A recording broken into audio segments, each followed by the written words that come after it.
Hello viewers, in today's session we would be talking about a calendar series and calendar में सबसे important problem जो competitive exams में आता है या problem solving में जब हम identify करते हैं it is like कि अगर हमारे पास suppose कोई भी date दिया हुआ है, let's take our Independence Day, अगर हमने suppose लिया 15th August 1947 ना, अगर हमारे पास ये पर्टिकुलर डेट है तो हम जो है कैसे कैलकुलेट करेंगे कि it will be following on which particular day.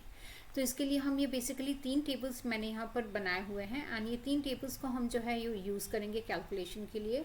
The first table which I will be referring as T1 that course the month the overall days and उन पर्टिकुलर डेज में से हमारे ऑड डेज कितने होते हैं।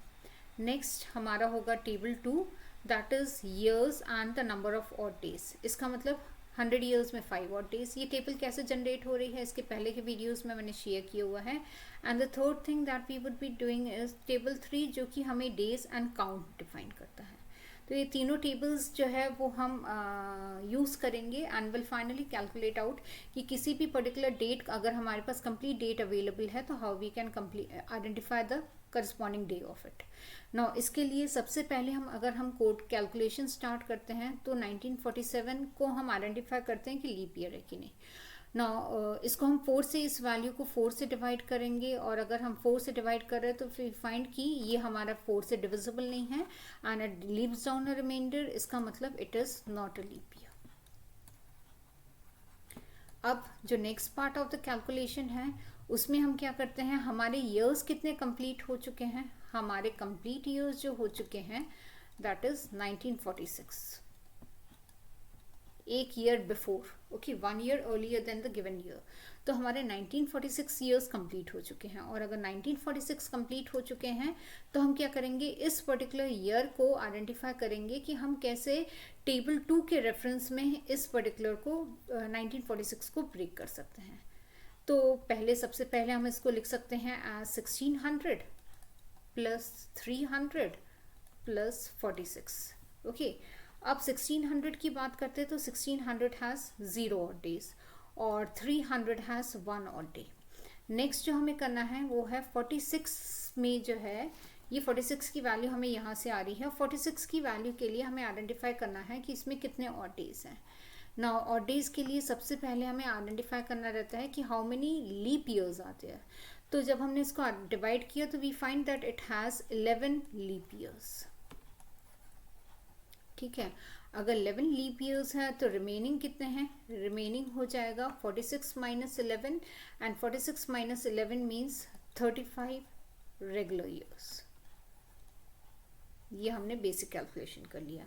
ना जब हमने इतना कर लिया तो अब हम 46 ईयर्स में आइडेंटिफाई कर लें कि टोटल हमारे नंबर ऑफ ऑड डेज कितने हैं। तो for that we will be doing 11 into 2 क्योंकि a leap year has 2 odd days and a regular year has 1 odd day.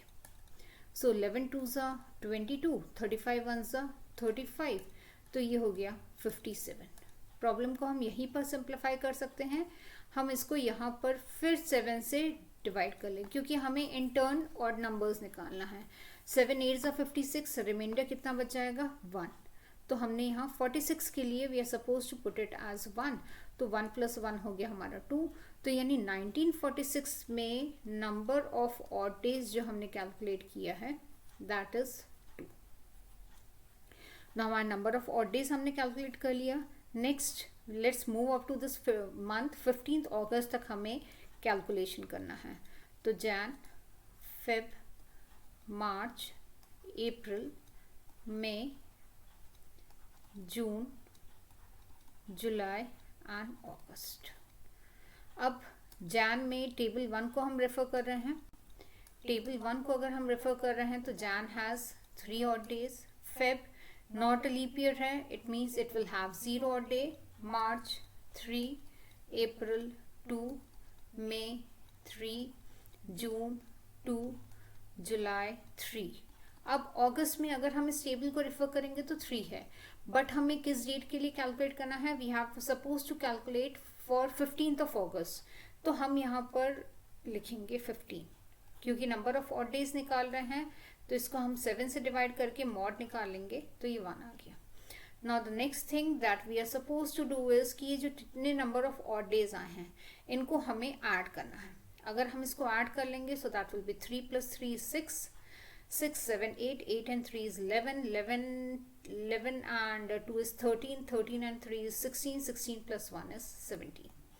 यानी अगर हम मंथ की बात करते हैं तो हमारे total number of odd days कितने आ जा रहे हैं 17. इसको हम डिवाइड कर लेंगे 7 से क्योंकि हमारा पूरा प्रोसेस सिर्फ नंबर ऑफ ऑड डेज के लिए आ रहा है. तो 7 2 14, 15, 16, 17. इसका मतलब यहाँ से हमारे कितने ऑड डेज आ रहे हैं 3 odd days.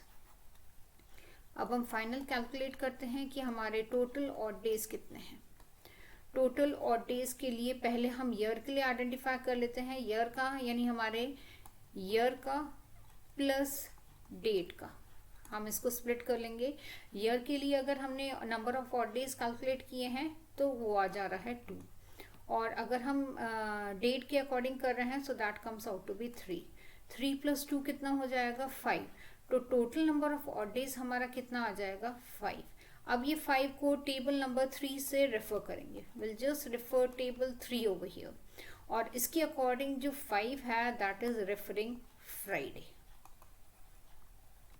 Okay, so that is how we can calculate कि कोई भी अगर हमारे पास गिवन डेट है तो उससे हम डे कैसे कैलकुलेट कर सकते हैं. पहले लीप ईयर हमने आइडेंटिफाई कर लिया है कि नहीं है. नेक्स्ट कंप्लीट ईयर्स के लिए नंबर ऑफ ऑड डेज निकाला. नेक्स्ट वो जो डेट है उसके लिए हमने ऑड डेज निकाला. सभी वैल्यूज को ऐड करने के बाद टोटल जो हमारा ऑड डेज आ रहा है we have to make sure that it is less than 7. अगर 7 से ज़्यादा है रिमाइंडर कैलकुलेट कर लीजिए and try to reduce it into the range of 0 to 6. Finally वो जो हमारे total number of odd days होंगे that will be corresponded with table number 3 and that will help us to identify कि हमारा उसके corresponding day क्या पड़ता है. Okay, so that was all about today's discussion. Thanks a lot. कोई भी doubt हो आप प्लीज़ डेफिनेटली शेयर करिए. कोई प्रॉब्लम अगर आप कैलकुलेशन में फेस कर रहे हैं do share it in the comment box and I shall be posting a few more examples कि कैलेंडर के प्रॉब्लम्स पर हम कैसे काम कर सकते हैं. Keep on viewing and subscribing my channel. Do visit my website www.vedicmathsjunction.in. So thanks a lot.